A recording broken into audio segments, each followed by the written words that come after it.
ہم نے بالکل پالیسیز بھی سوچ رکھی ہے، اور ہم جو بات کر رہے ہیں وہ اسی کی ساری چیزیں کنٹینیوشن ہے. پالیسیز ہم نے ہر اداروں کو بھیجی ہیں، صرف تعمیرات کی نہیں، اس ملک کے جو پرابلم ہے ان سب کو ایڈریس کیا جاتا ہے. دیکھیں، ہم کوشش کرتے ہیں جس فورم پہ بھی بیٹھے ہم یہ بات کریں اور ہم کہیں کہ تعمیرات کے ساتھ ساتھ جو باقی مسائل ہیں وہ بھی ہمارا، ایجوکیشن بھی ہمارا بہت بڑا مسئلہ ہے، ہمارے باقی ایشوز عام آدمیوں کے ٹرانسپورٹیشن ہے، انفراسٹرکچر ہے، چیزیں نہیں ملتی چیزوں کو، لوگوں کو بارش ہو جاتی ہے تو پورا شہر تباہ ہو جاتا ہے. تو یہ آج کل انوائرمنٹ ایشوز پورے گلوبل چل رہے ہیں، اس کو ایڈریس کرنے کی ضرورت ہے. ابھی سندھ میں آپ نے دیکھا ایک سیلاب تھا، چیزیں تھی پانی کی وجہ سے، 2 کروڑ لوگ بے گھر ہو جانا، اور پھر ان کو دوبارہ ریہیبلیشن کرنا، ان کو رکھنا. تو یہ ساری چیزیں حکومتوں کی میں سمجھتا ہوں پرائیورٹیز ہونی چاہیے.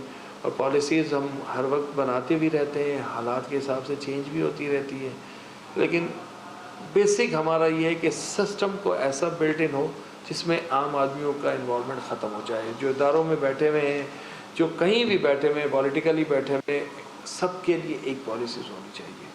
آپ جب بھی گراؤنڈ بناتے تو پلینگ پوزیشن ایکول ہوگی. جب ایکول پلینگ پوزیشن ہوگی تو سب لوگ کوالٹی پہ کام کریں گے. جب ایکول پلینگ پوزیشن نہیں ہوگی تو کرپشن پہ کام ہوگا. محسن شیخانی صاحب، بلڈر برادری کے پلیٹ فارم سے سندھ گورنمنٹ کے لیے اور عوام کے لیے کیا میسیج دینا چاہیں گے؟ عوام کے لیے میں خاص کر میسیج دوں گا کہ اللیگل کنسٹرکشن جو ہوتی ہے اس میں اپنا پیسہ نہ ڈالیں. اللیگل کنسٹرکشن وہ ہوتی ہے جہاں پوشن بن رہے ہوتے ہیں، جہاں آپ کو وہ فیسلٹیز بچوں کو نہیں ہوتی، وہ بلڈنگیں ایسی ہوتی ہیں جس کی اسٹرینتھ اتنی نہیں ہوتی، اللہ نہ کرے کوئی زلزلہ یا کوئی چیز آئے گی تو وہ سب گر جائے گی. اور ہم نے کشمیر میں اور یہ چیزیں دیکھ چکے ہیں، آزاد کشمیر میں آپ کے سامنے رہا. تو یہ بہت امپورٹنٹ ہے کہ یہ ایک strength of the building is very important. جب آپ فاؤنڈیشن کرتے ہیں تو آپ کی سوائل ٹیسٹ ہوتی ہے، پھر چیزیں ہوتی ہیں.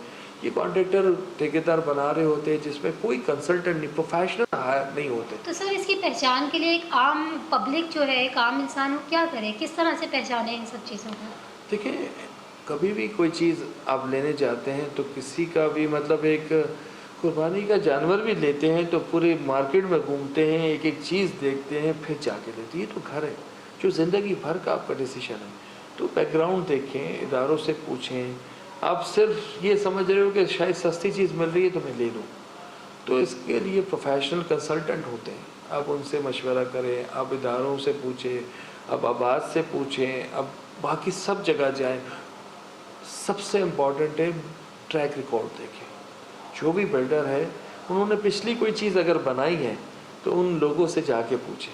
وہ جو رہ رہے ہیں، آپ یہاں بیٹھے ہوئے ہیں تو یہاں پروجیکٹ بنا ہوا ہے پیچھے، تو ان لوگوں سے پوچھیں کہ ہمارا ان کے ساتھ کیا تعلق رہا ہے، ہم نے ان کو کیا کوالٹی دی ہے، ہم نے ان کے ساتھ کوئی چیز اچھی کی ہے بری کی. وہ لوگ سب سے زیادہ اچھے جج ہیں. جو بلڈنگ بنی ہوئی ہے اس میں لوگ رہ رہے ہیں، وہ جج ہیں. وہ بتائیں گے کہ انہوں نے کیا کیا اور ہمیں کیا اچھا دیا یا برا دیا. تو یہ امپورٹنٹ ہے، تو یہ کرنا چاہیے. سندھ حکومت سے میری بہت زیادہ مطلب میں ریکویسٹ ہوگی، میں کہوں گا کہ ہماری قیادت بلاول صاحب ایک ینگ ہمارے لیڈر ہیں اس صوبے کے، اور پارٹی ان کی رولنگ پارٹی ہے، تو میں ان سے ضرور یہ کہوں گا کہ کوئی ایسی چیزیں کریں کہ ہم پالیسیز کو بہتر کر سکیں. کہیں ہمیں جو ریکوائرمنٹ ہے اس صوبے کی ہم پوری کر سکیں. ہمیں جو پانی کے شارٹ فال ہے وہ پورے ہوں، ہمارا انفراسٹرکچر بہتر ہو، ہماری ڈیزائننگ پالیسی ایسی ہو کہ ہمارے ریکارڈ ڈیجیٹلائزیشن 20 سال سے حکومت کر رہی ہو نہیں رہے. اداروں میں عام آدمیوں کی جو گرفت ہے وہ ختم ہو جائے، اور ایک پروسیس ایسا ہو جائے جو ایک عام آدمی کو ہم چیزیں جو لیگل چیزیں ہیں اس کی اپروول میں اس کو کہیں پرابلم نہ ہو، انلیگل چیزیں رک جائیں، اور احتساب ہو جو بھی انلیگل چیزیں کرے گا ان کو کہیں نہ کہیں عبرت کا نشان بنایا جائے، نہ کہ جو قانونی کام کر رہا ہے وہ پریشان ہو. تو یہ چیزیں جب تک ہم پالیسیز نہیں کریں گے، آپ لو کاسٹ ہاؤسنگ نہیں کریں گے، آپ ریہیبلیشن آپ کی کچی آبادیوں کو ری ڈیزائن نہیں کریں گے،